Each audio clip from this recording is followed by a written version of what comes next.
I'm guessing that if you were on Tumblr in 2012, you're on antidepressants now.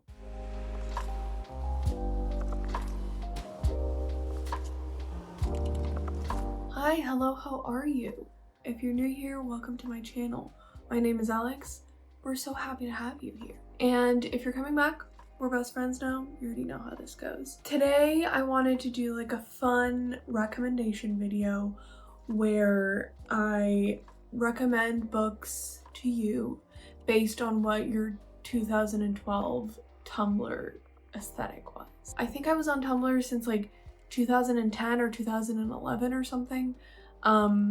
Like way before my frontal lobe had fully developed. I'm part of that generation that is fully molded by Tumblr and that era of Tumblr, and my blog went through many different shifts through the ages.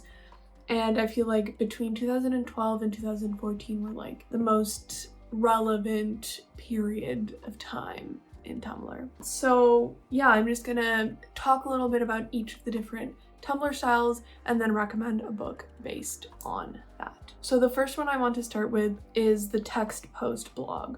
So these were usually humor bloggers. These people would post like funny things, jokes, musings, usually things that other people posted that were funny. And you know, those people, they were just there for a laugh. And for that, I want to recommend Sex, Drugs, and Cocoa Puffs by Chuck Klosterman. So for you 2012 text post bloggers, this is a low culture manifesto as described by Klosterman, and it's a series of comedic essays on culture and human existence.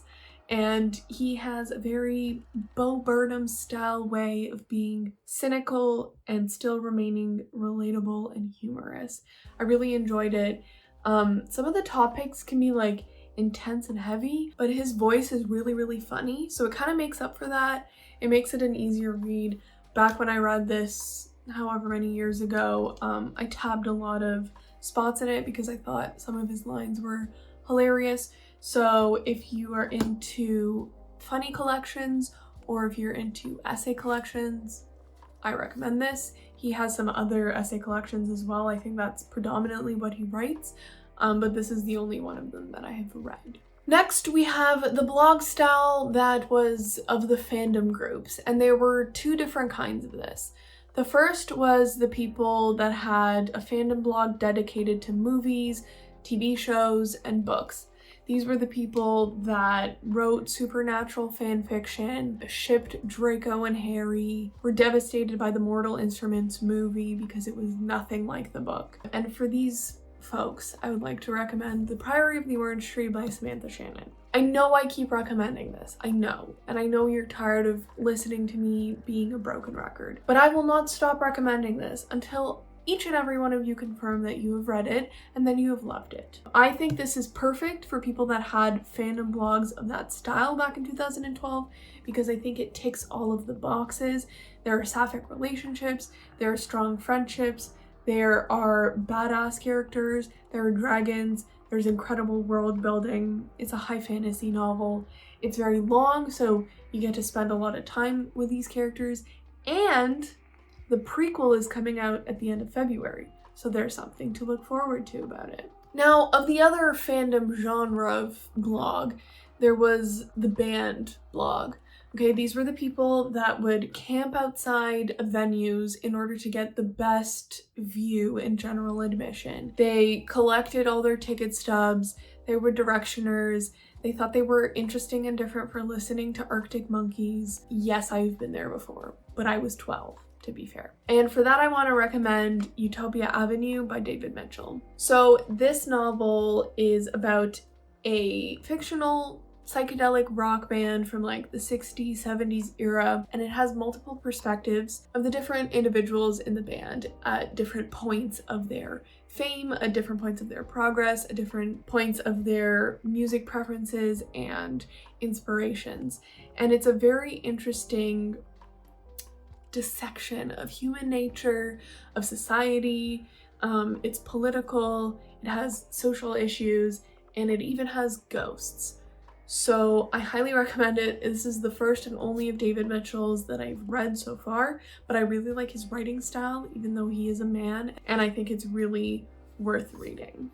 Next, we have the grunge folks. So these were people that were more into like aesthetic Tumblr blogging. The dark grunge era really had a chokehold on the people I knew back in 2012 to 2014. It's like the platinum blonde space buns, eating cigarettes for breakfast, Doc Martens era. And I don't necessarily want to recommend something that would be conceived as dark grunge. I think this book is more for the people that were of the dark grunge aspect of Tumblr and grew up, you know, people that are interested in weird stories and weird characters and all of that jazz. And for that, I want to recommend Mrs. Caliban by Rachel Ingalls. So basically this story is about this woman who is unhappy in her marriage, and one day she's just like washing the dishes and listening to the radio, and she keeps hallucinating these crazy like radio announcements, one of which is about this very dangerous frogman that escaped a like biological institute for research, and he's on the loose and he's a threat to human society. And then she meets Frogman, falls in love with him, and builds this whole relationship with him. It is very strange. It is very Shape of Water vibes. It was filmed. It was written ages ago. 4 decades ago. So it's like a really interesting modern classic in my opinion. It is a very interesting story. It's short. The writing style is very indicative of the time. And I just think it's a unique dissection of relationships and our perspective on life, if you will. Next, on the aesthetic vibes of Tumblr, we have the travel blogger, okay? And because we were all 13 at the time, this wasn't necessarily people that were actually traveling. This is the people that wish they were traveling. They posted pictures of scenery outside of an airplane window, of passports with tickets in them. This is for the people that had wanderlust, okay?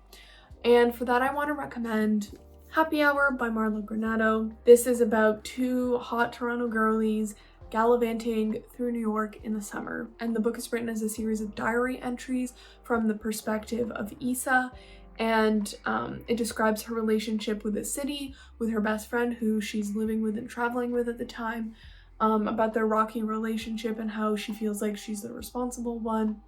It's about their failing used clothing business, and it's all about how she used men for her own benefit. Taking a step back from the aesthetic side of Tumblr, I want to talk about the political social justice blogger. So these were blogs where people talked about social issues, where they talked about elections and politics, often that they didn't necessarily know much about. And I want to recommend Hood Feminism by Mickey Kendall. I read this just last year. It's an excellent nonfiction book all about feminism and the aspect of feminism that is so frequently forgotten in the white feminist movement. I listened to the audiobook, and I highly recommend the audiobook version if you get the chance to listen to it, because it's narrated by Kendall herself, and it's really nice to listen to her stories of her own experiences of being below the poverty line, of being a mother, of being in the army, of being a Black woman in Chicago, of gun violence. It really shifted my perspective of feminism and how I personally identify as a feminist. I thought it was really interesting, phenomenally well written, and it really opened my eyes to a lot of issues that I hadn't considered as feminist before.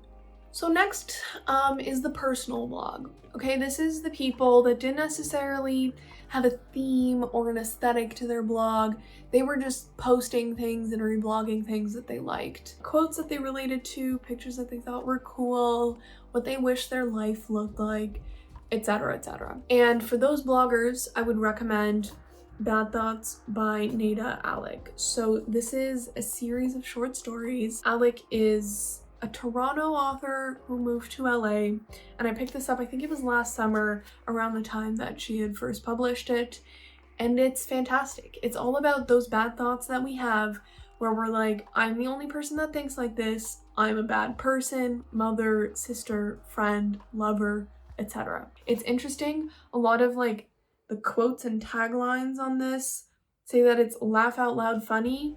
I found it more funny in a dark way. It's very depressing. It's all about being alone and sad and not knowing what's going on because you're in your mid-20s, late 20s, early 30s. But peppered between each story are all of these bad thoughts, which I thought were so relatable and so hilarious. Do you ever make your bed at 9 p.m. and think, why?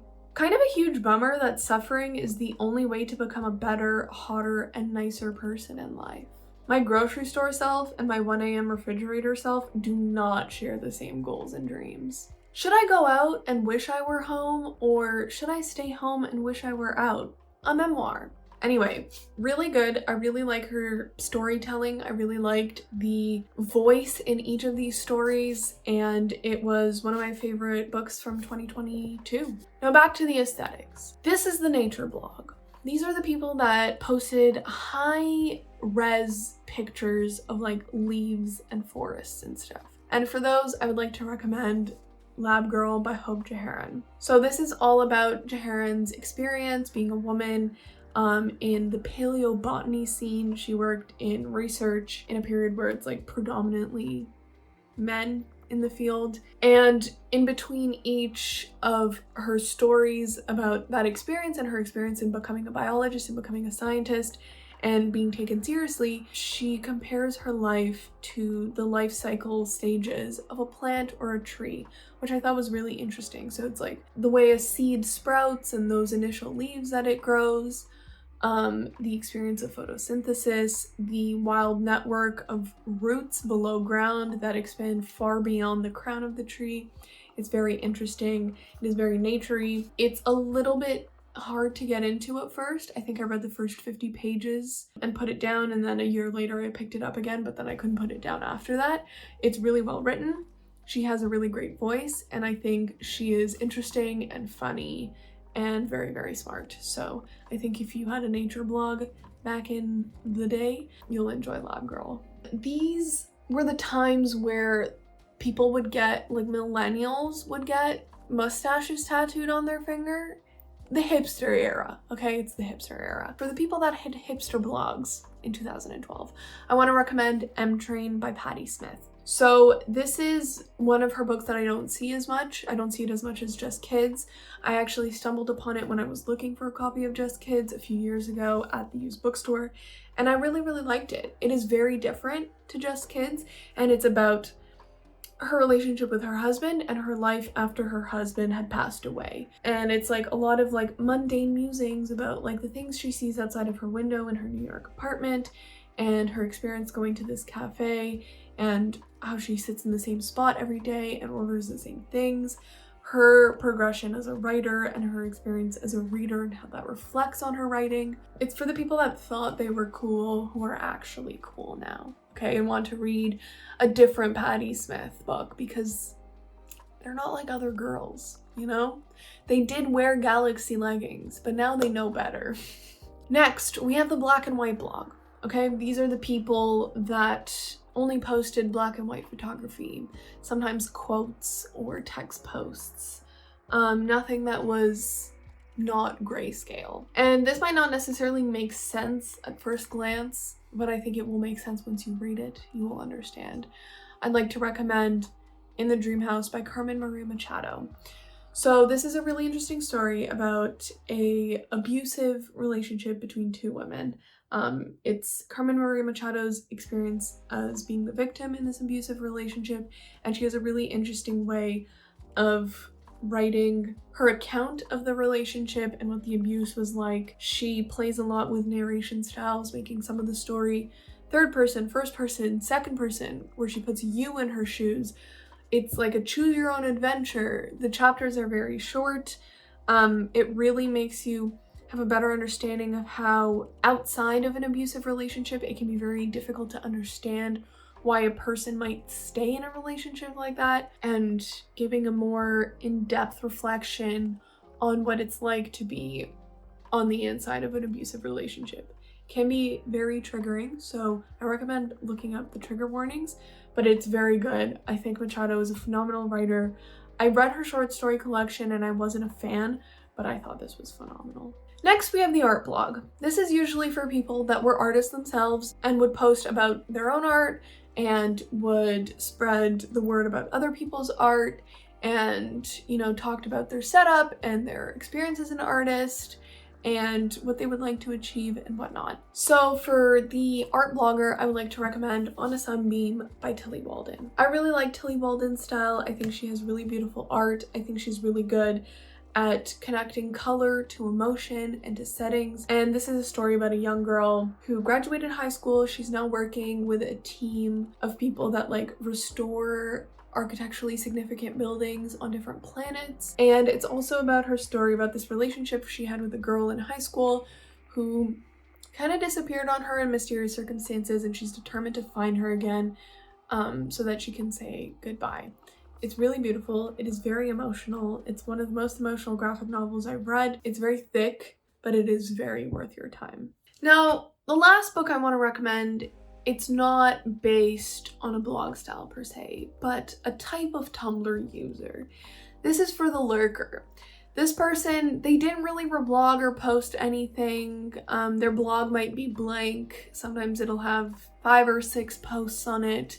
It was mostly their way of scrolling through a dashboard and looking at other people's content. They may have belonged to a fandom, they may had specific niche interests that related to any of these blogs that I had already spoken about, but for the most part, they were just there to look at stuff. So for the lurker, I want to recommend a book about a lurker, and that's The Need by Helen Phillips. This is like, it's a thriller more than horror, and it's about a woman who is taking care of her kids. Her husband is away on a business trip, and it's about the mistrust that we have in ourselves when we are so exhausted we don't even know if our thoughts are real. But basically, there's an unlikely intruder in her home and things spiral.